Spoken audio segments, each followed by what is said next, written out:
오늘 일기 읽어드리겠습니다. 정결. 이 서원이 제6계명과 제9계명에서 금지한 행동과 생각, 말, 느낌 등과 같은 모든 것을 금한다는 것은 설명할 필요도 없다. 나는 성대 서원이 단수 서원과는 다르다는 것을 알고 있다.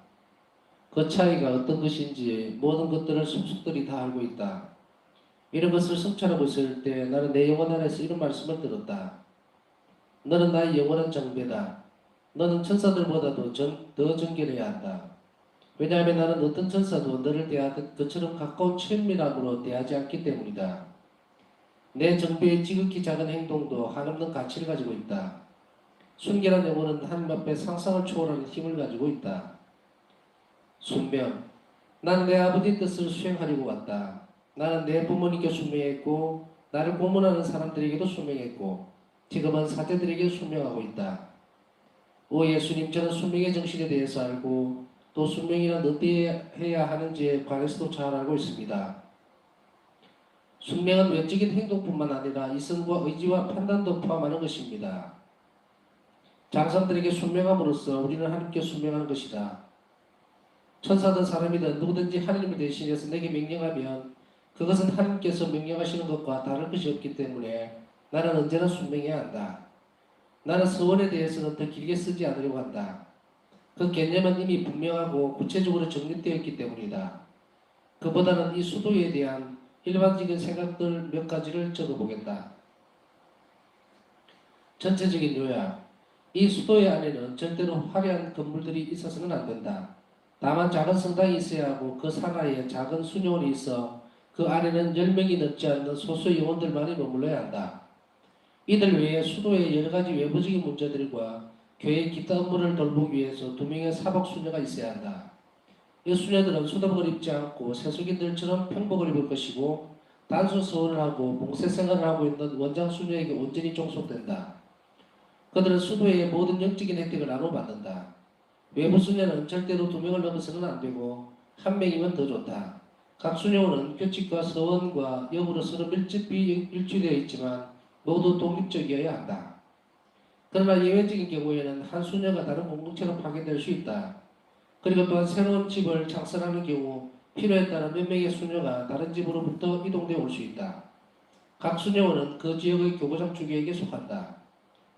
수녀들은 각자의 방을 쓰지만 기도와 식사와 휴식에 관해서는 공동생활을 영위한다.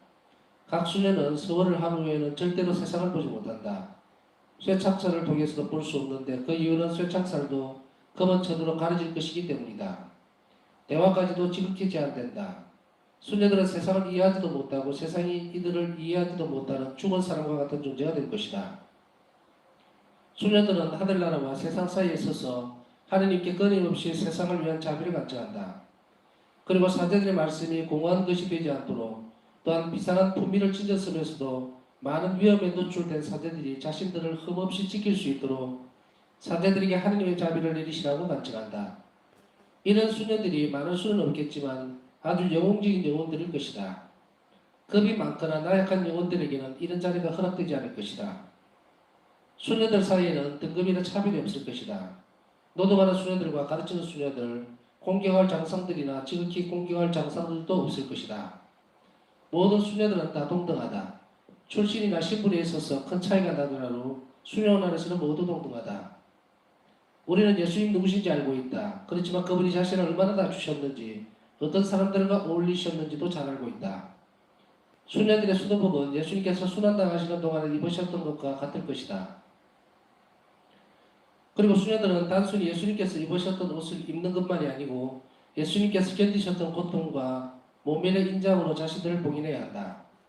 각 수녀들은 최대한으로 자기를 부정하고 겸손한 대한 사랑을 얻기 위해서 노력해야 할 것이다.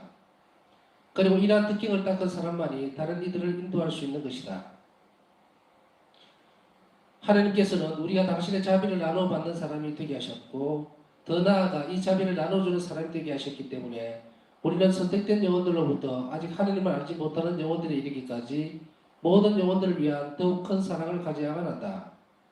기도와 고행으로 선교사들이 가는 길을 닦아줌으로써 우리는 이 세상의 가장 미개한 나라에까지 가게 될 것이다.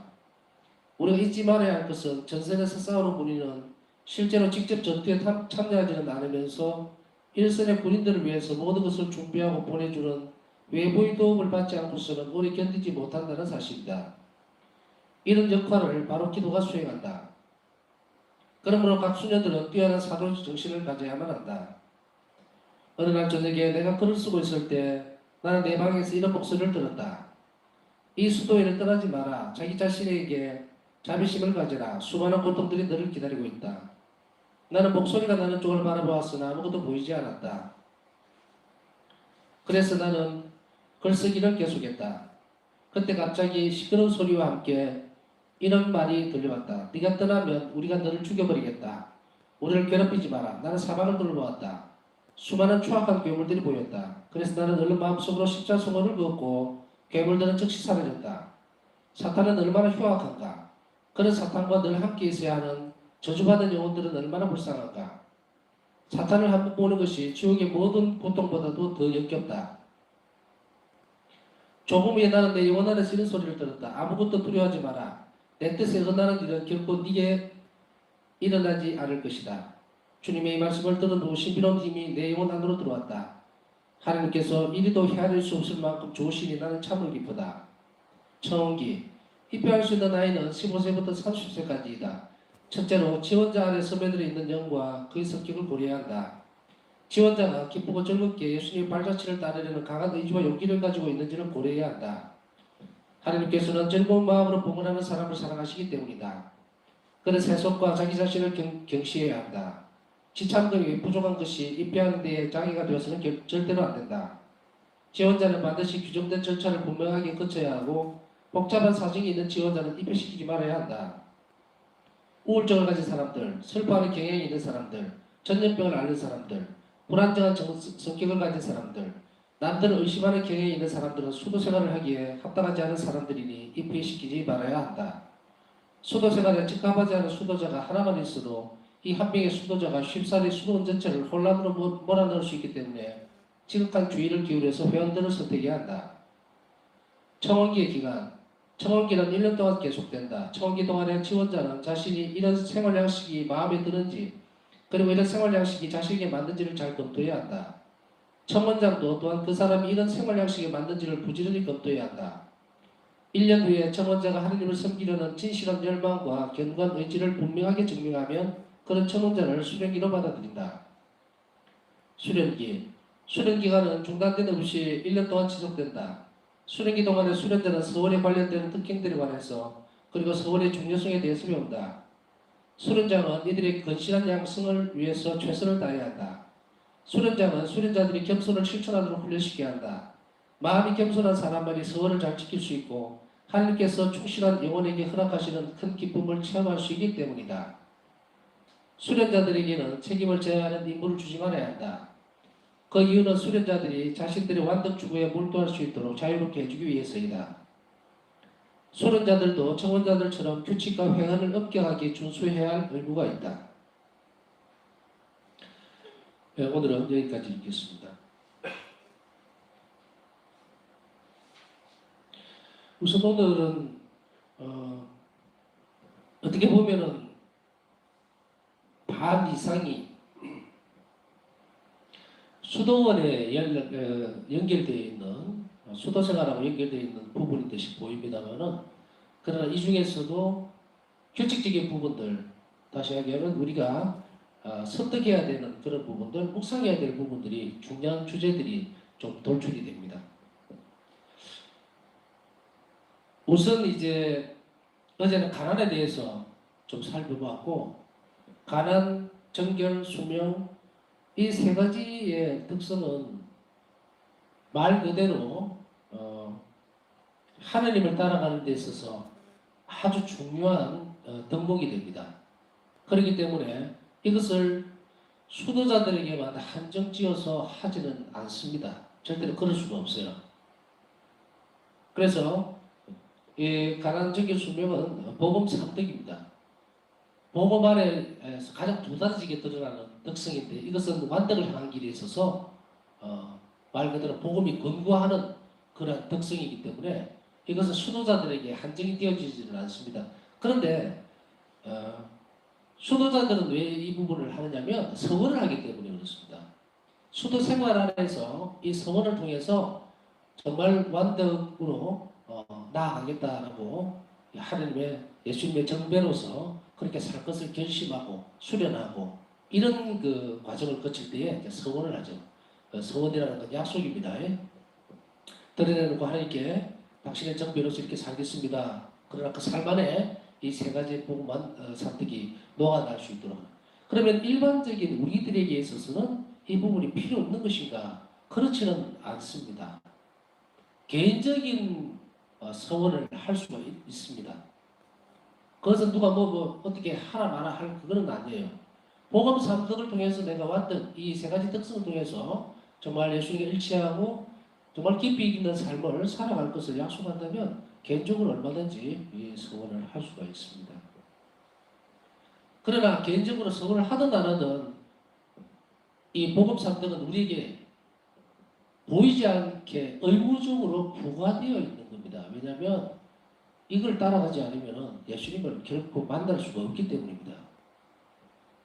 그래서 이 세 가지의 뜻을 물론 이 복음 3덕 이외에도 많은 특징들이 있어요.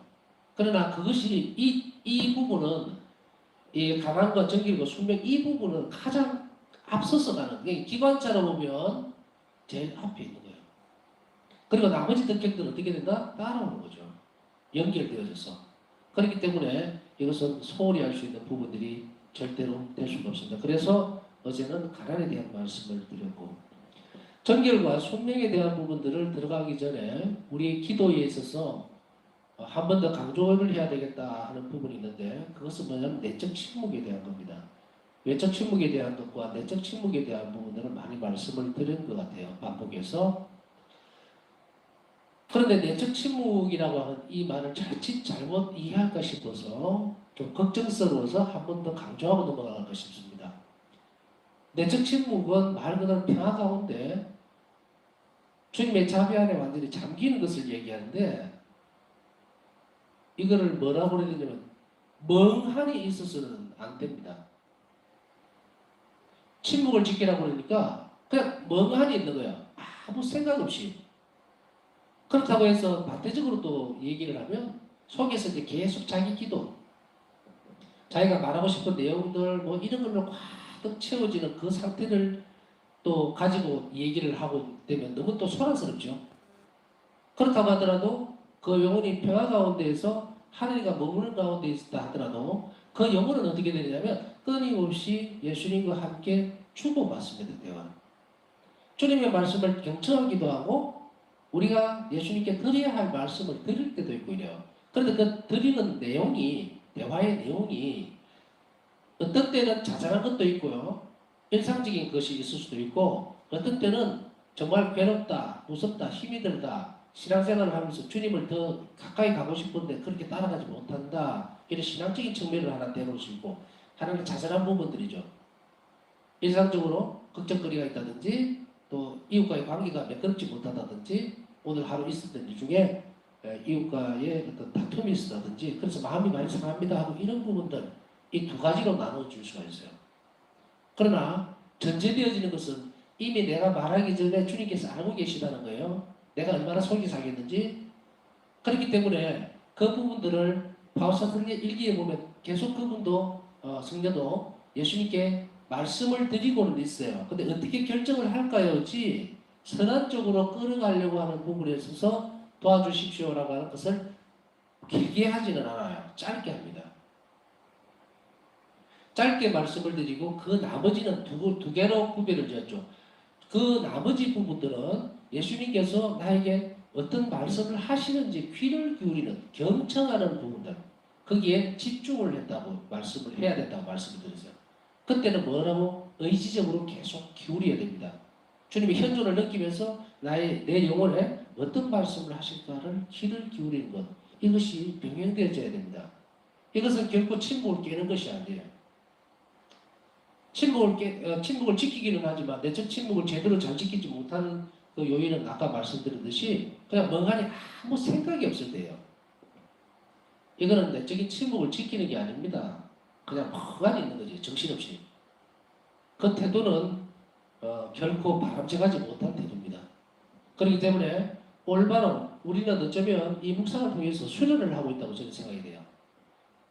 저나 여러분이나 바울사 성령의 손을 잡고 그 뒤를 막 쫓아가면서 수련을 하고 있다고 생각되는데 그러한 과정 안에서 이렇게 볼 때는 훈련이거든요.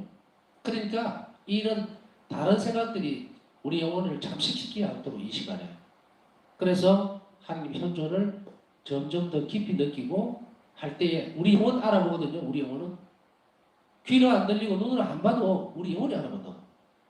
그것을 조금씩 느껴 나가면은 그것이 성장하는 거예요. 그 영혼이 성장하는 겁니다. 그걸 말로 표현할 수도 없고 무슨 느낌으로 할 수는 없지만 예수님께서 지금 이 시간에 나하고 함께 계시네라고 느끼는 어느 순간이 오면 이제 이것이 계속 더 시간 보태지면서 깊어지는 거예요. 이제 우리가 가는 이 덕성들에 대한 공부들이나 묵상들 이것이 살을 보태게 되면 이제 하나님의 존재, 현존, 예수님 나와 함께 이 시간 함께 계시다는 것, 내 기도를 듣고 계신다는 것을 뚜렷하게 인지를 하게 돼요.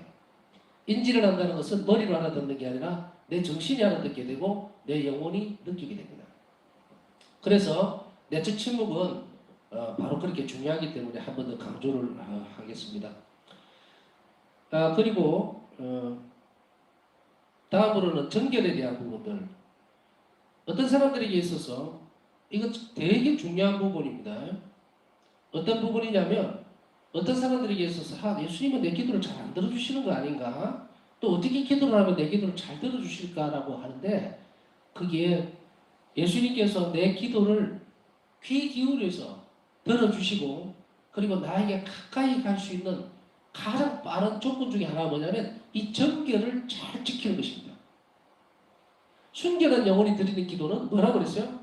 하느님 안에 앞에 상상을 초월하는 힘을 가지고 있다.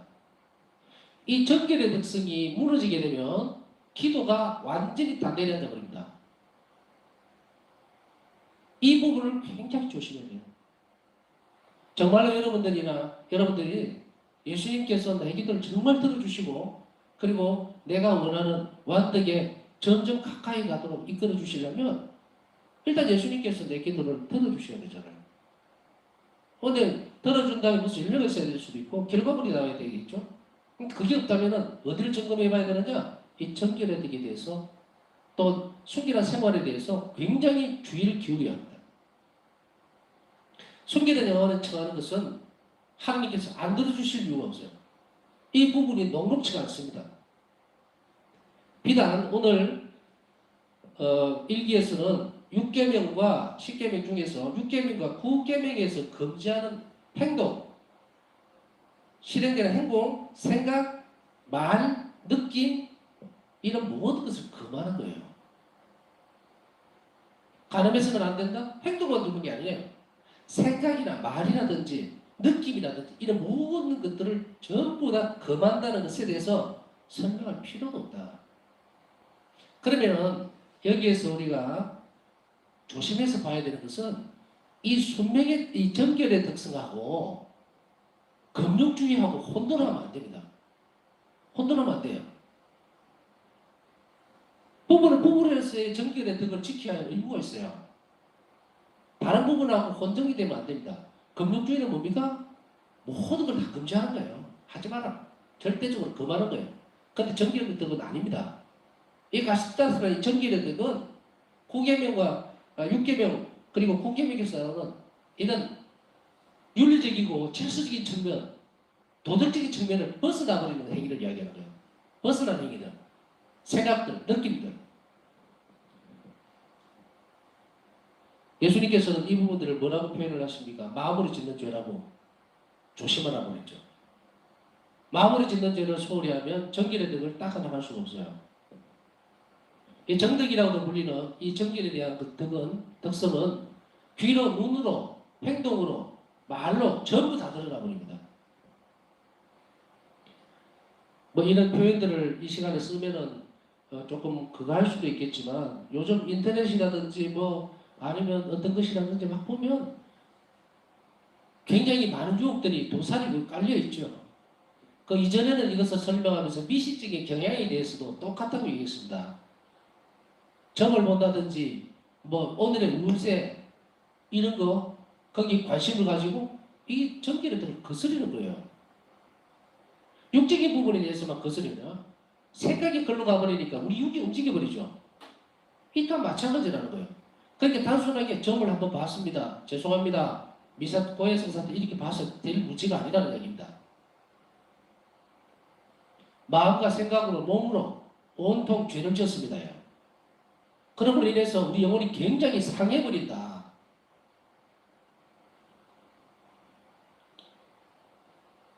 부부간에도 마찬가지고 지켜야 될 질서가 있듯이 그것이 깨지면 신이만 깨지는 게 아닙니다. 우리 영혼이 파괴돼 버려요. 쉽게 얘기하면 순결의 반대말은 무엇일까? 불결? 그러니까 순수한 영혼 안에 이 외에는 예수님이 머무실 수가 없는데, 함께 할 수가 없는데, 거기 깨져버리면 어떻게 됩니까? 즉시 그 영혼은 고향으로 가야 합니다. 그리고 무엇이 잘못됐는지를 성찰해야죠. 우리가 농담이라든지 말로라든지 자칫 잘못하면은 어떤 뭐 농담 삼아서 성적인 무슨 말을 한다든지 뭐 하하 웃고 또 굉장히 조심해야 합니다. 특히 교회 안에서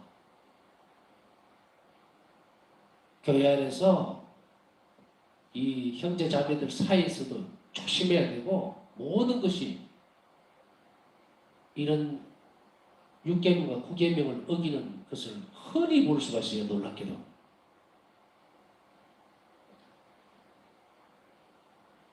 그리고 개인적으로 있을 때의 시간들은 조심해야 합니다. 개인적으로라는 말은 요즘 참 좋으면서도 싫은 거예요. 불편한 거죠. 인터넷이라는 게. 정보가 너무 많고 그러다 보니까 이런 순수성, 순결성들, 정결을 지켜나가기가 상당히 어려운 세상이지만 우리는 오늘 이 성시간 중에 바우사 성경은 끊임없이 이런 정결을 잘 지킬 수 있도록 정결의 덕을 지킬 수 있도록 하나님의 어머니이신 마리아께 특별히 기도했던 것을 우리는 기억합니다.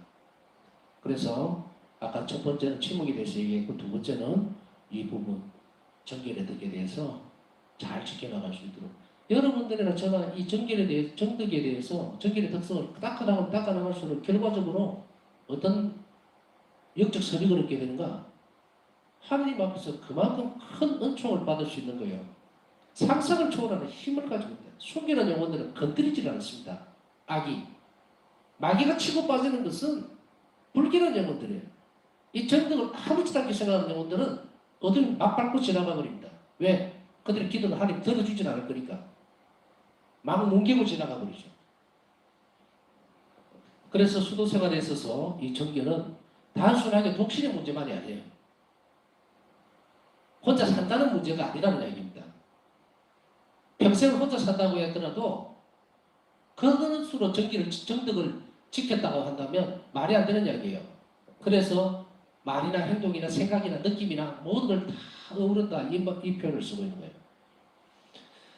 그래서 오늘 두 번째 말씀드린 거 내가 기도 생활이 잘 안 된다. 내 기도를 하나님 들어주실까? 그거에 대한 답은 여기 있었다. 여러분들이 이 정결을 충분하게 잘 지켜나간다면 여러분 기도는 하나님께서 안 들어주실 수가 없어요. 순결한 영혼의 기도는 정말 하나님 앞에서 큰 은총을 발휘하면 그 상상한 힘을 가지고 있다는 말은 그들의 원인을 들어준다는 이야기죠. 자, 그 다음에는 순명. 순명은 장사과 교회에 대한 것이고 외적인 행동뿐만 아니라 외적인 행동뿐만 따라가는 게 아니라 이성과 의지와 판단도 포함하는 것이다. 이 말은 뭐냐면 그거를 온 전심으로 따라간다는 이야기예요. 그 세 번째는 우리가 교회 규율을 대해서 정말 성심을 다해서 따라가고 있는지 10계명을 감사하게 생각하고 따라가고 있는지 주의를 잘 지키십시오라고 했을 때에 주일에 대한 계명을 나는 사랑으로 따라가고 있는지. 그런데 계명을 여기서 팁을 하나 주자면 계명을 잘 지키려면 이 계명을 주신 분이 누군지에 대해서 충실하게 묵상하면서 그 은총을 얻어내어야 합니다.